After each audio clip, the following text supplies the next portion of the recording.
பிரியமானவர்களே, இயேசு கிறிஸ்துவின் நாமத்தில் உங்களுக்கு என் அன்பின் வாழ்த்துக்கள். எப்படி இருக்கீங்க? நல்லா இருக்கீங்களா? சோர்ந்து போயிட்டீங்களா? ஏதோ ஒரு காரியத்துல சோர்ந்து போயிட்டீங்க. ஜெபத்துக்கு என்ன பதில் வர மாட்டேங்குது, வாக்குத்தத்தம் நிறைவேற மாட்டேங்குது, எதிர்பார்த்த காரியம் நடக்க மாட்டேங்குது, நம்ம எதிர்பார்க்கறதுக்கு மாறாதான் எல்லாமே நடக்குது. அப்படியே மனம் சோர்ந்து போகிறது. ஏதோ ஒரு பிரச்சனை, தேவை, நெருக்க வந்ததுனால மனசுக்கு ரொம்ப சோர்ந்து போன நிலைமையில் இருக்கிறீங்களா? உங்களோட தான் இன்னைக்கு ஆண்டவர் பேசுகிறார். ஊழியத்துல சோர்ந்து போயிட்டீங்களா? பிசினஸ் காரியத்துல சோர்ந்துட்டீங்களா? உங்களுடைய பிள்ளைகளுடைய நினைச்சா சோர்வு வருதா? ஒன்னும் பயப்படாதுங்க. ஆண்டவர் என்ன சொல்றாரு தெரியுமா? ஏசாயா 40:29 சோர்ந்து போகிறவனுக்கு அவர் பலன் கொடுத்து சத்துவமில்லாதவனுக்கு சத்துவத்தை பெருக பண்ணுகிறார். அதாவது சோர்ந்து போகிறவனுக்கு பலன் கொடுக்கிற ஒரு தேவன். நீங்க சோர்ந்து போயிருக்கீங்கல்ல, அதனால்தான் ஆண்டவர் இன்றைக்கு உங்களோட பேசுறார். என் மகளை ஏன் சோர்ந்து போனேன், என் மகனை ஏன் சோர்ந்து போயிருக்கிற? ஆண்டவர் சோர்ந்தே போகிறது இல்லை. ஆண்டவர் பாருங்க, நம்ம எத்தனை முறை கொஞ்சம் அப்படியே சோர்ந்து போய் பலவீனப்பட்டு இருந்தாலும் சோர்ந்து போகாம நம்ம தாங்குகிறார், பலப்படுத்தி கொண்டே இருக்கிறார்ல. ஆண்டவர் சொல்ல, நான் ஒரு நாள் சோர்ந்து போகிற தேவன் அல்ல, நீ ஏன் சோர்ந்து போற அப்படின்னு ஆண்டவர் உங்களை பார்த்து சொல்றார். இந்த சோர்வுன்னு பாருங்க, சாத்தான் பயன்படுத்தக்கூடிய ஒரு ஆயுதம். நம்ம சோர்ந்து போகாம எப்பவுமே ஜெபிக்கணும் அப்படின்னு ஆண்டவர் சொல்றார். சோர்ந்து போகாமல் நீங்கள் நன்மை செய்யணும் அப்படின்னு ஆண்டவர் சொல்றார். சோர்ந்து போகாம இயேசுவை பின்பற்றணும் என்று ஆண்டவர் சொல்றார்.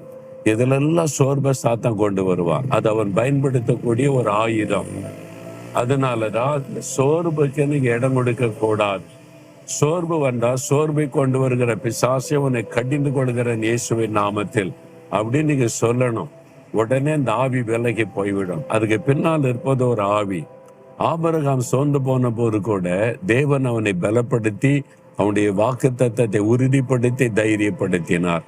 எலியா சோர்ந்து போன போது கூட தேவதூதனை அனுப்பி அவனை பலப்படுத்தி மறுபடியும் தைரியப்படுத்தி கர்த்தர் பயன்படுத்தினார். பவுல் சோர்ந்து போன சமயத்துல தேவன் தரிசனமாகி பயப்படாத, தைரியமா பேசினு உற்சாகப்படுத்தினார். உற்சாகப்படுத்துகிற ஒரு அற்புதமான தேவன். நான் சோர்ந்து போன நேரம் உண்டு. உங்களுக்கு பிரசங்கம் பண்றேன். சில நாள் 2 நாள்ல, அந்த நாட்கள்ல ஊழியத்தின் ஆரம்ப காலத்துல 2 நாட்கள்ல பைபிள் வாசிக்க மாட்டேன், நான் ஜெபம் பண்ண மாட்டேன், என்ன ஆண்டவரே ஒண்ணு நடக்க மாட்டேன்னு படுத்திருக்கிறேன். 2 நாள் கூட நான் அப்படி இருந்திருக்கிறேன், பைபிள் வாசிக்காம ஜெபிக்காம. 3ஆம் நாள் ஆண்டவரே வருவார். என்ன சோர்ந்து போயிட்டியா? எழும்பு, நான் இருக்கிறல்ல, உனக்கு காரியம் நடக்கும் பாருன்னு சொல்லுவார். தைரியப்படுத்தி தட்டி எழுப்பி பலப்படுத்துகிற தேவன். நீதான் சோர்ந்து போயிட்டல, நீ எனக்கு தேவையில்லை அப்படி சொல்லுகிற ஆண்டவர் அல்ல. ஊழியத்துல சோர்ந்து போயிட்டீங்களா? ஆண்டவர் சொல்றாரு, எலியாவை எழும்பு, நீ பண்ண வேண்டிய பிரயாணம் வெகு தூரம், நான் இருக்கிறேன், சோர்ந்து போகாத தேவன், நீ பயப்படாத. ஆபிரகாமை பயப்படாத, வாக்குத்தத்தம் கொடுத்த நிறைவேறும். எதுக்கு அவசரப்படுற? என் வேலையில நிறைவேறும். நீ வெட்கப்பட்டு போக மாட்ட. என் வாக்குத்தத்தத்தை நிறைவேறும், நான் உனக்கு நிறைவேற்றி தருவேன், நீ பயப்படாதேன்னு ஆண்டவர் சொல்லுகிறார். அதனால ஆண்டவர் சொல்லுகிறார், சோர்ந்து போகிற உன்னை நான் பலப்படுத்துகிற தேவனாய் வந்திருக்கிறேன்.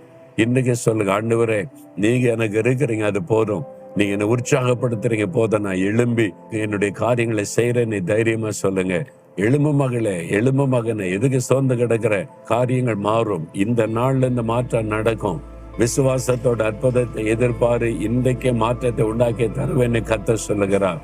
ஆண்டவரே, சோர்வுகளை மாற்றுகிற தேவன், சோர்ந்து போறவர்களுக்கு பலன் கொடுக்கிற தேவன். இந்த மகன், இந்த மகளை பலப்படுத்துங்க, தைரியப்படுத்துங்க. சோர்வின் ஆவியோட உள்ளத்தை விட்டு விலகட்டும். அவருடைய சோர்வு மாறி மகிழ்ச்சி உண்டாகும்படி இன்றைக்கே ஒரு அற்புதத்தை காண செய்யும்.